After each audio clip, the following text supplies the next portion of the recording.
Hey guys, welcome back to Wrestle News 365 here. Hope everyone is having a great Wednesday. Hope, most importantly, that everyone is staying safe and sane if you're working from home, if you're at home at the moment.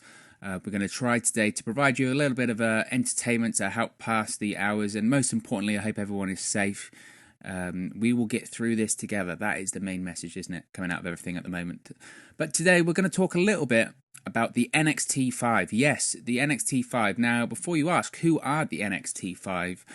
This was a phrase or a name coined by WWE.com in 2014. These were 5 guys who were going to be the future of WWE. These were going to be 5 guys who were going to be the next big things in WWE.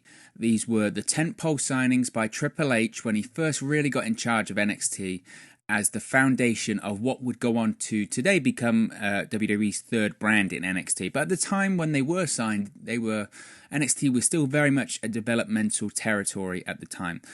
So these were the guys that were going to help elevate NXT and help really set the future for WWE. So those guys, of course, were Sami Zayn, Hideo Itami, Adrian Neville at the time, we'll go on to that in a bit, Finn Balor and Kevin Owens. These were the NXT 5. So we're going to talk about a little bit today about their NXT career, their WWE career, and most importantly, like the title says, where are they now? So let's first talk a little bit about Sami Zayn. Yes, the former El Generico was signed in January 2013 by WWE and went on to make his televised debut on May the 22nd, 2013 episode of NXT. Sami Zayn, of course, would eventually go on to win the NXT Championship at NXT TakeOver Our Evolution on the WWE Network, defeating Adrian Neville in the main event. Of course, this event would also feature the debut of Kevin Owens, the turn and the beginning of that special feud in the WWE, continuing their feud from the independent scene, but we'll get onto that in a bit. After this, Sami Zayn would go on to have great feuds in NXT with Kevin Owens and a great match with Shinsuke Nakamura at an NXT TakeOver event in 2016, before debuting on Raw against John Cena. I believe that was in 2015. But he would get injured in that match. He would injure his shoulder in that match. That would be a recurring thing throughout Sami Zayn's WWE and NXT career. But he would fully return to WWE at the Royal Rumble in 2016, facing off once again with his former best friend Kevin Owens. So where is he now? Well, now he, for 4 years, Sami Zayn didn't do a hell of a lot on the WWE roster. Now, he was a babyface for a while. He turned heel. He had a good tag team run with Kevin Owens. They had the match with Daniel Bryan and Shane McMahon at WrestleMania. And then not a lot after that. Most recently, of course, he was a heel manager for Cesaro and the then Intercontinental Champion Shinsuke Nakamura. And he was a heel manager for the majority of the time in 2019, really. But now, Sami Zayn is, of course, since the WWE Elimination Chamber pay-per-view, he is the Intercontinental Champion. Yes, it's about time that Sami Zayn is a champion in WWE. It only took, 4 or 5 years for this guy to finally be given an opportunity with a championship. Now, in my opinion, his WWE career so far it's been so up and down, hasn't it? It's been so up and down for Sami Zayn, and it really is a credit to him that he's the WWE champion today, because he's had a lot of adversity, I would say, in WWE. It's quite apparent, or it was initially quite apparent, that I don't think Vince McMahon was much of a fan of him. He didn't really see him for really what he is, and that's a tremendous worker. And to be honest, in NXT, he would have been that guy that you thought, okay, they can never ever turn Sami Zayn heel because he's the ultimate babyface. He was the ultimate babyface that could never turn heel. He was so over as a babyface with the NXT audience. So to see him almost thrive so much as a heel now in NXT is quite amazing to see. So I think, like I said, finally for him to be Intercontinental Champion, it's about time. And out of all these names we're going to go through in a minute, he's probably done well considering. But the future's bright for Sami Zayn. I wouldn't write him off, his WWE career off just yet. Next up, Hideo Itami. Now, Hideo Itami, the former Kenta, signed with WWE on July the 12th, 2014. Now, this wasn't just any signing as well. This was a signing that took place in Osaka, Japan, at a WWE live event Was this a live event or was this a network special? I think this was a live event. And he signed in the ring. He signed his WWE contract in the ring with none other than Hulk Hogan and Jimmy Hart himself.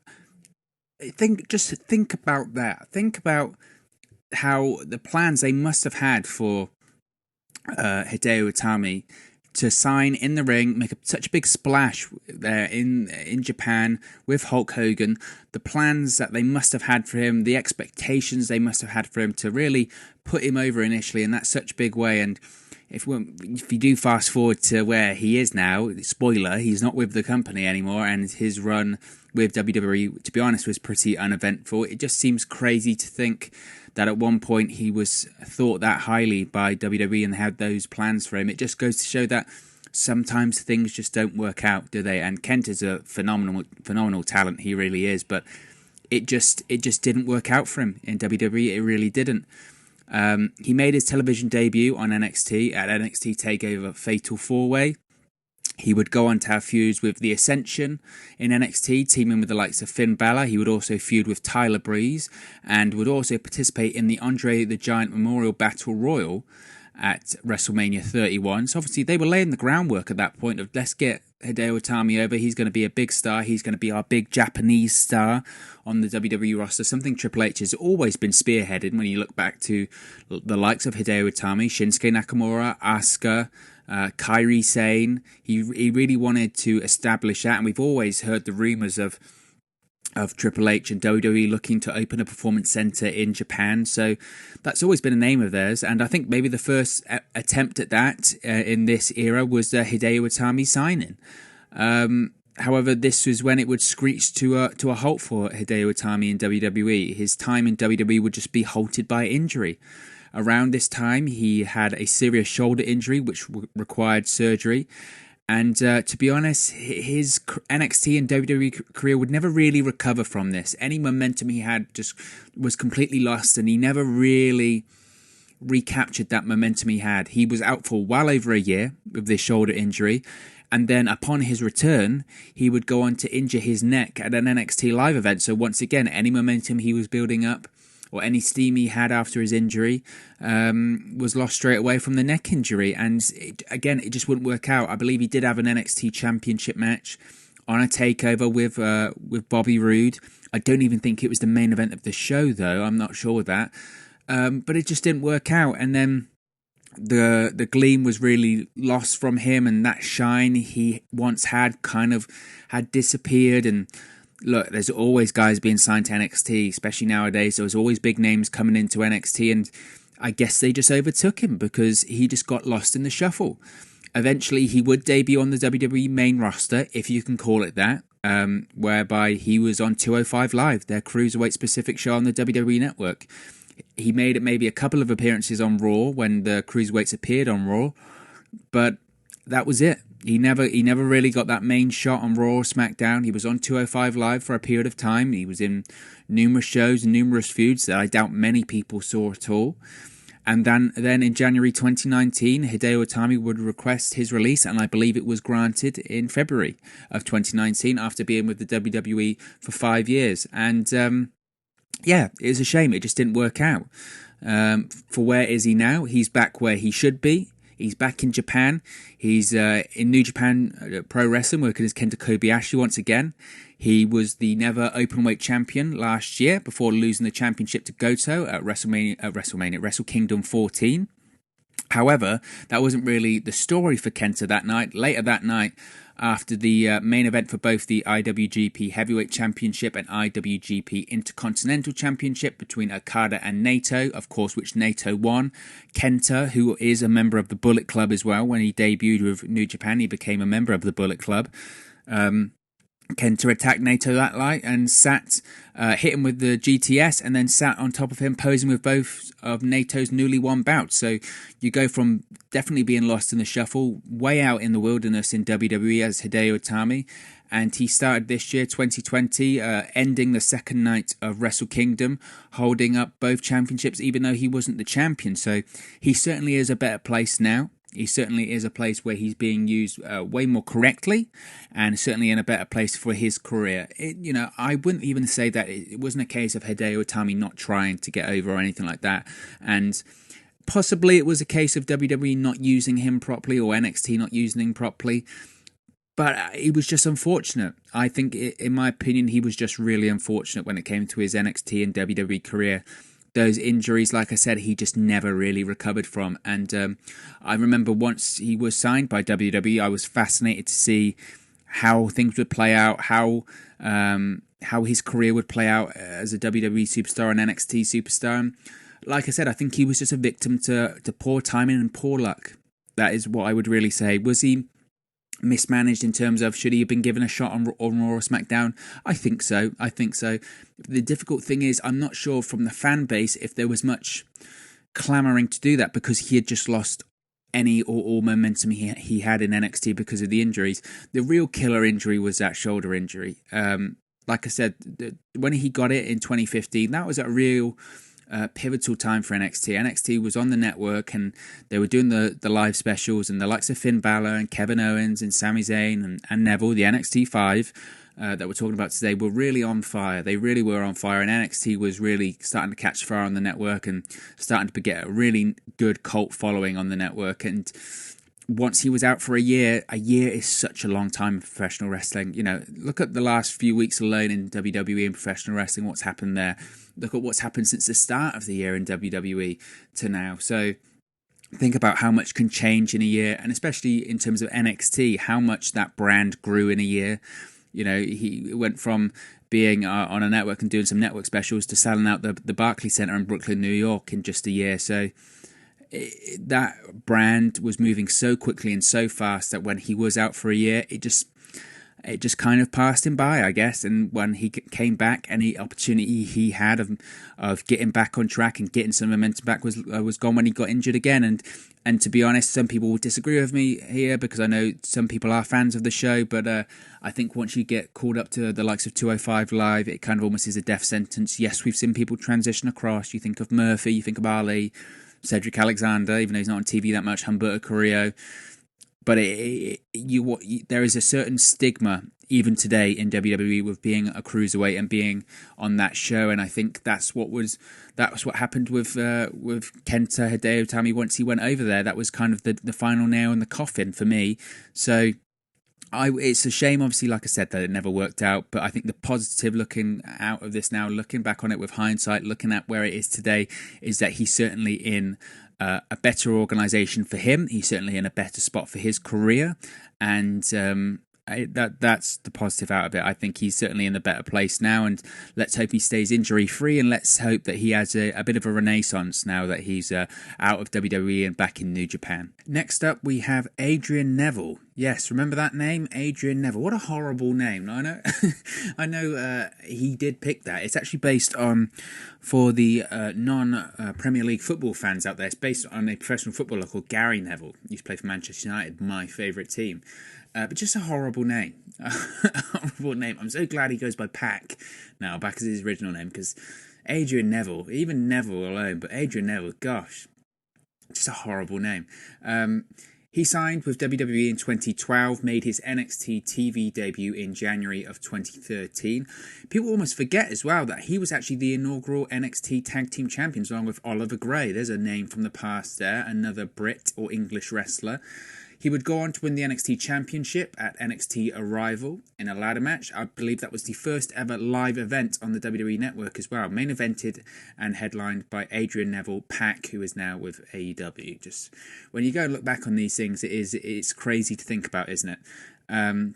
He would go on to lose the title eventually to Sami Zayn at NXT TakeOver R Evolution. At the time, Neville was the longest reigning NXT champion in the brand's history. That would be overtaken by Finn Balor later on, but we'll get to him in a minute.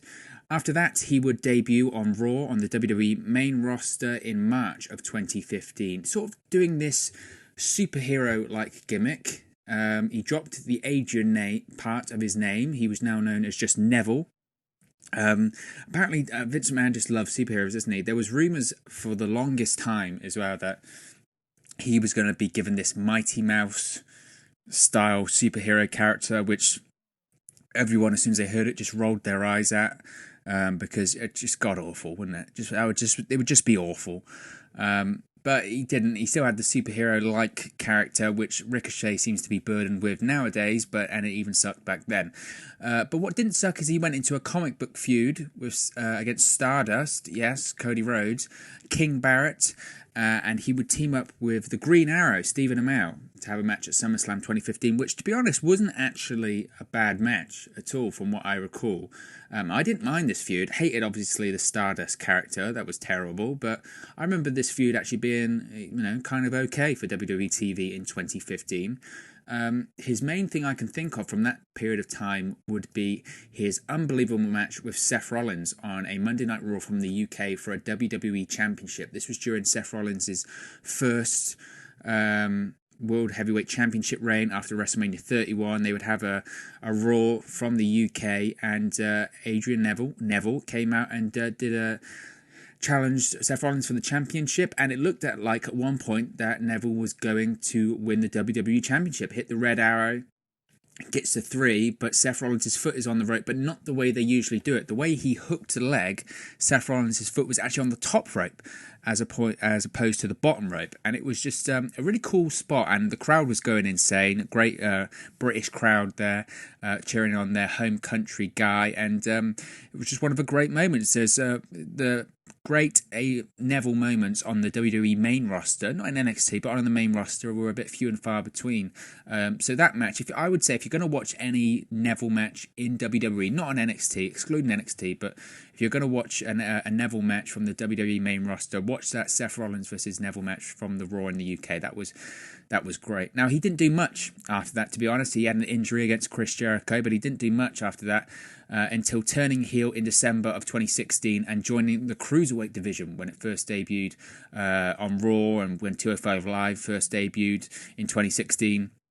And he would go on to win the Cruiserweight Championship at the Royal Rumble in 2017, but he would eventually lose it to Akira Tozawa on Raw, and then win it back a couple of weeks later or something like that, or the next pay-per-view, to become a 2-time Cruiserweight champion. He would eventually lose the title to Enzo Amore. Yes, it did happen. I think Pac wasn't happy about it either. He would lose the title to Enzo Amore at No Mercy, and then he was scheduled to lose to Enzo Amore on the October 9th, 2017 edition of Monday Night Raw, but Neville was not having any of it. He walked out of Monday Night Raw and the WWE after he was scheduled to lose to Enzo on Raw. According to multiple sources at the time, Neville had appeared to have quit the promotion, with one report stating that he had been unhappy for a long period of time in WWE. However, in January of 2018, WWE froze Neville's contract, keeping him under contract indefinitely or until a release could be agreed upon. That took about 8 months. Yeah, 8 months, and add on 3 months to that, so almost 11 months time from when he walked out initially to when his release was officially granted. So he was in the wilderness for a long time. But in August of 2018, he was officially no longer under contract with WWE. So where is he today? He is, of course, competing in AEW under his original working name of Pac as a member of the Death Triangle with the Lucha Brothers, Pentagon Jr. and Rey Fenix, one of the really exciting trios in AEW right now. I think they're going to go towards they've got to go towards having a trios championship at this point, don't they? In terms of his matches, he's had unbelievable matches with the likes of Kenny Omega. I think of their trilogy of matches, the best, of course, being the Iron Man match most recently on Dynamite that went to overtime with the victory coming for Kenny Omega. What a match. He's also had great matches with Hangman Adam Page, who actually gave him his first loss at Full Gear last year, and of course Orange Cassidy. Who would have thought that? Most recently at AEW Revolution, he had almost a show-stealing match with Orange Cassidy that no one thought was possible. So today, Pac's doing his best work in a long time in AEW, and it would appear that he seems happy. He seems happy, and that's most important. And he obviously wasn't happy with his run in WWE. You look at that NXT run and compare it to the WWE run, and it's just night and day, isn't it? They obviously had no idea what to do with a Pac on the main roster. They saddled him with a awful superhero gimmick, which is an albatross around the neck of any superstar they've tried to put it on. Look at Ricochet now. No one could do it because it's a terrible character, and they end up getting buried. And that was the same here for Adrian Neville when he was with WWE, when he was with WWE. The Cruiserweight Championship at this point almost feels like a kiss of death, doesn't it, in terms of having a great superstar? I like the Cruiserweight division. I like the Cruiserweight style, but WWE's attempt at trying to do a Cruiserweight division died after they had the Cruiserweight Classic, and Vince McMahon got his fingerprints all over it and his hands all over it, and that unfortunately included Pac there. So he is at the very best place for him now in his career. It's a shame it didn't work out for him in WWE because he could have really been tremendous. I really enjoyed his heel run in WWE, and we've seen that transfer over into AEW now where he is a better heel than I would say a babyface, and he is a great promo. And for the longest time in NXT, the main criticism of Adrian Neville was that he couldn't really cut a promo. He can cut a hell of a promo now. He's one of the best promos in the business, one of the best promos in AEW, and there's a lot of great talkers there in AEW, so that says quite a lot. So another one that's no longer with WWE, one of the NXT 5 that's not with WWE, but I would say is in a better place now because of it. Next up, we have Finn Balor. Arguably, probably I would say the second most successful person out of the NXT 5. If you look at them overall, probably the second most successful guy.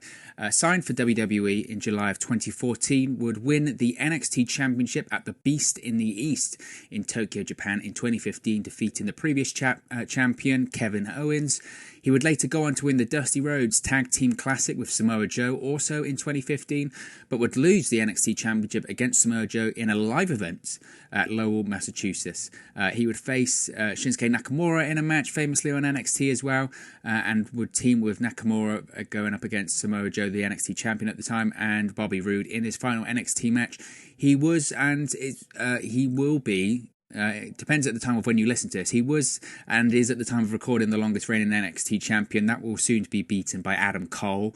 But he is kind of the guy that's synonymous with NXT, I think, in terms of the time he spent there. He was there for over a year, almost 2 years, I would actually. And he was the guy that I would really say NXT, you know, they carried NXT to the next level. NXT strapped themselves to it, and Finn Balor took him up a next level. He was really, along with the females, they can't go without mention there. But Finn Balor was definitely the guy that, in that period of time in 2015, 2016, where NXT was really starting to explode on the WWE network and really start to get people's attention, do arena shows and start to be considered not just as a developmental brand, but as a real credible third brand, Finn Balor was the guy. But I would say, in terms of the whole picture, he's probably the second most successful guy in terms of the NXT 5. We'll get on to the first, Kevin Owens, in a minute. But in terms of his WWE run, his main roster run, he debuted on Raw in July of 2016, would of course defeat Seth Rollins to become the first ever Universal Champion at SummerSlam of 2016. But unfortunately, he got injured in the match and had to relinquish the Universal Championship the following night on Raw. After his return, he would feud with the likes of Bray Wyatt. At one point, we're going to have the Demon King versus Sister Abigail match at TLC 2017, which is, of course, almost the forgotten match at this point because it didn't happen because of Bray Wyatt's illness. We had AJ Styles versus Finn Balor in a tremendous match anyway. He would go on to team with Luke Gallows and Carl Anderson, reform Balor Club, a spin-off of the Bullet Club on Raw for a period of time. He made his WrestleMania debut at WrestleMania 34, facing Seth Rollins and Miz for the Intercontinental Championship in a losing effort. However, he would eventually go on to win the Intercontinental Championship, defeating the previous champion Bobby Lashley at Elimination Chamber of 2019. He lost it to Lashley on a following Raw, but would win it back at WrestleMania 35, becoming a two-time Intercontinental Champion, but then would lose it to Shinsuke Nakamura at Extreme Rules later that year. He would then, of course, famously or infamously at this point, face the debuting Fiend Bray Wyatt at SummerSlam of 2019 and would then disappear for a period of time to go off and get married, and then would return to NXT once they were live on the USA Network, 2 hours every Wednesday, and has since become a full-time member of the NXT roster once again. He's had matches against the likes of Matt Riddle, Adam Cole, Johnny Gargano, and is currently in a feud with NXT UK champion Walter. So Finn Balor's a bit of a strange one, isn't it? I think there was so much hype and promise of when he signed with WWE, and I would say for the overall, in terms of the NXT run, he absolutely lived up to that hype. Longest reigning NXT champion, inaugural winner of the Dusty Rhodes Tag Team Classic, and like I said, really helped get NXT to that next level. So he is almost synonymous with NXT at this point. And when he did make his return to NXT last year, it was a big deal because not only was it a main roster guy coming back, it was a big main roster name coming back, but a name that was so synonymous with the history and the success of NXT. In terms of his WWE run, his main roster run, it's a difficult one, isn't it? It really is a difficult one. It was that injury. It sounds a bit like the Kenta one, doesn't it? It was that injury that scuppered him.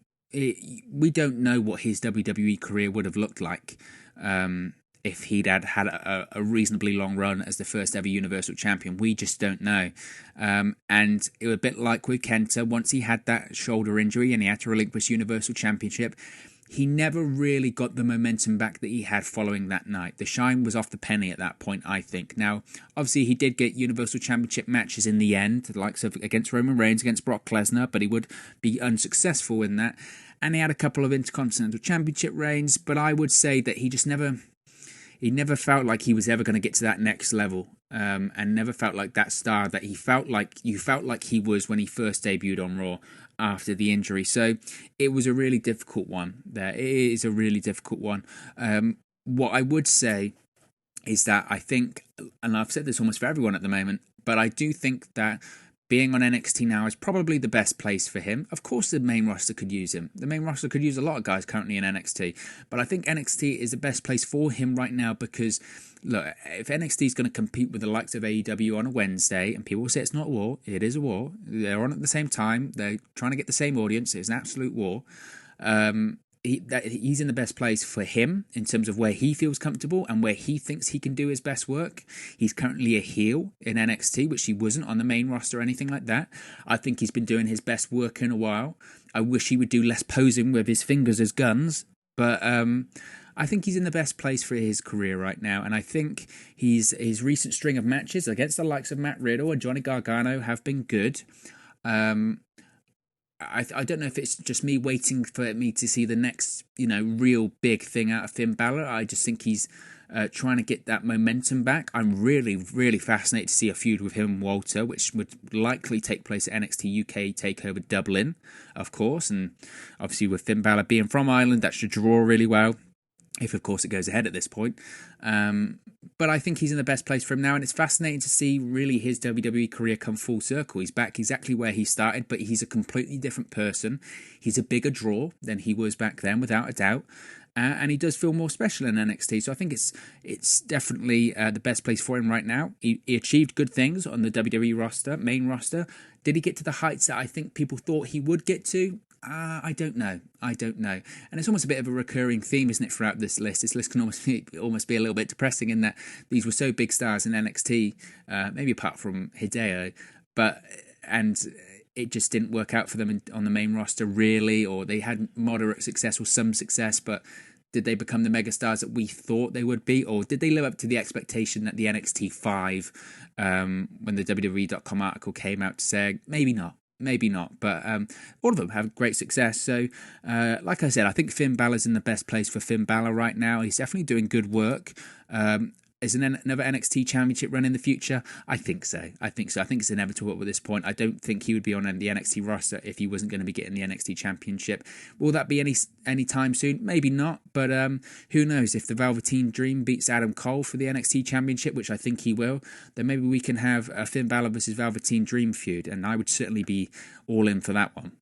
And finally, of course, the final member of the NXT 5, in my opinion, the most successful out of the 5 men included in the NXT 5 is, of course, Kevin Owens. Kevin Owens signed with WWE in August of 2014, made his debut at NXT TakeOver Our Evolution in 2014. During that night, he would, of course, famously or infamously, however you look at it, turn on his best friend of many, many years, Sami Zayn, entering in a long rivalry with him. At NXT TakeOver rival. Just 2 months after making his NXT debut, he would win the NXT Championship from Sami Zayn. He would eventually go on to lose the NXT Championship to Finn Balor at Beast in the East. But it was all about what NXT was doing at this period of time and what Kevin Owens was doing at this period of time as NXT Champion. Whilst he was in the feud with Sami Zayn, he also made his main roster debut in May of 2015. Just, I mean, what was it, like 5-6 months after he made his NXT debut? Just amazing period of time and amazing period of 6 months for Kevin Owens at this point. He would interrupt John Cena's US Championship Open Challenge, still as the NXT champion. Wouldn't take the challenge though, would verbally trade with him and then eventually attack him, hitting him with a pop-up powerbomb. This would be even bettered by Kevin Owens, of course, by beating John Cena at Elimination Chamber, his WWE pay-per-view debut, beating the biggest guy in the company, beating the biggest guy in 15 years of the company at that point. He lost the rematch at Money in the Bank and the final match in the trilogy at Battleground, but Kevin Owens was a made man at that point. He obviously, after he would lose the NXT Championship to Finn Balor, he would be a full-time member of the WWE roster. He would win the Intercontinental Championship at Night of Champions 2015, defeating Ryback. However, he would lose the championship to Dean Ambrose at TLC of 2015.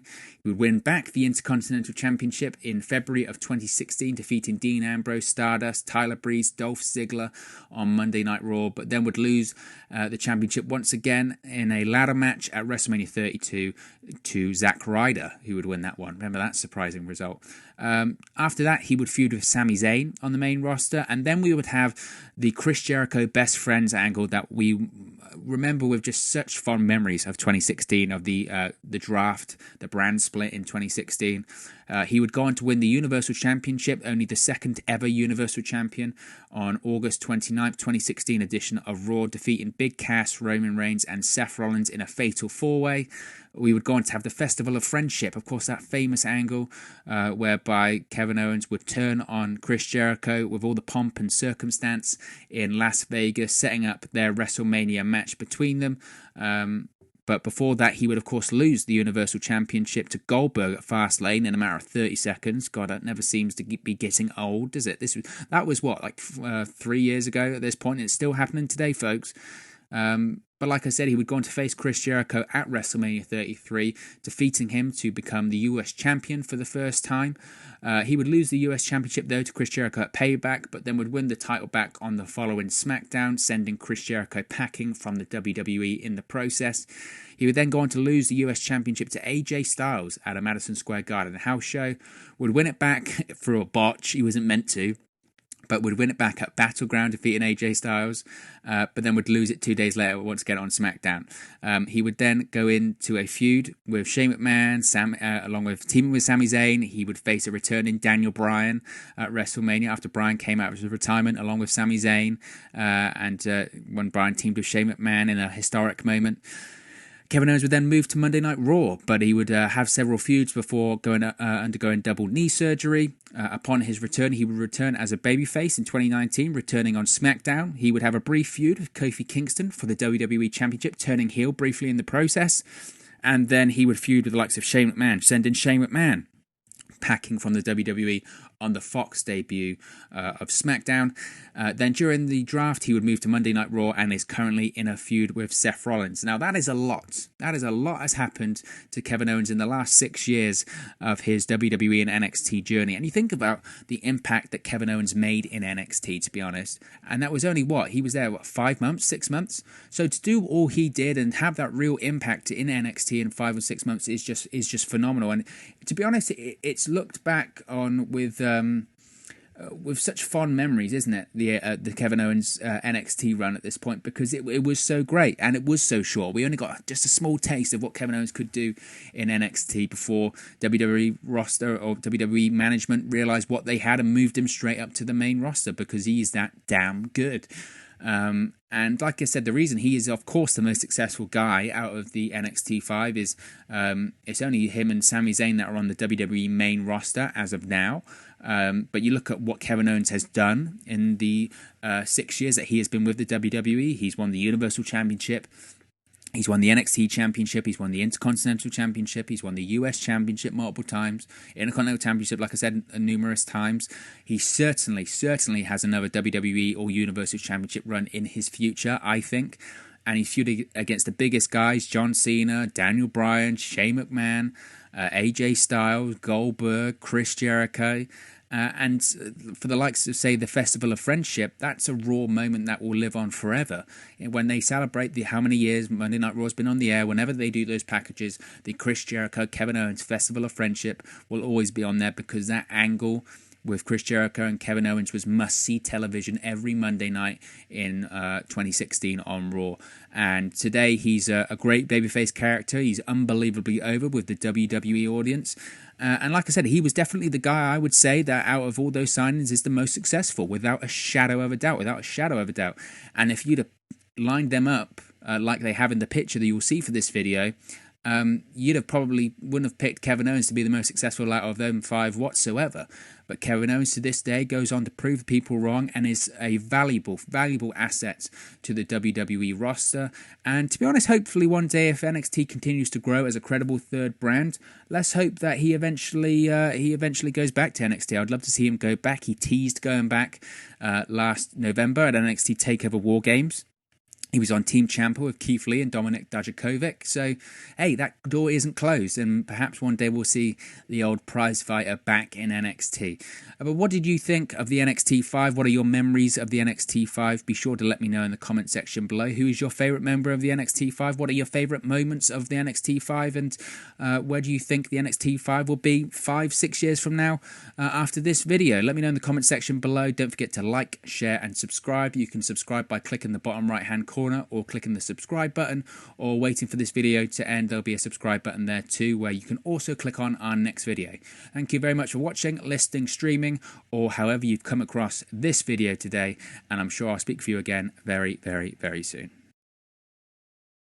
Hey guys, thank you for watching, listening, streaming, or however you come across this video today. Be sure to click on the video on the right there to watch our next video, or click at the bottom there to subscribe, or the bottom right hand corner. Thank you very much, and I'll speak to you again very soon.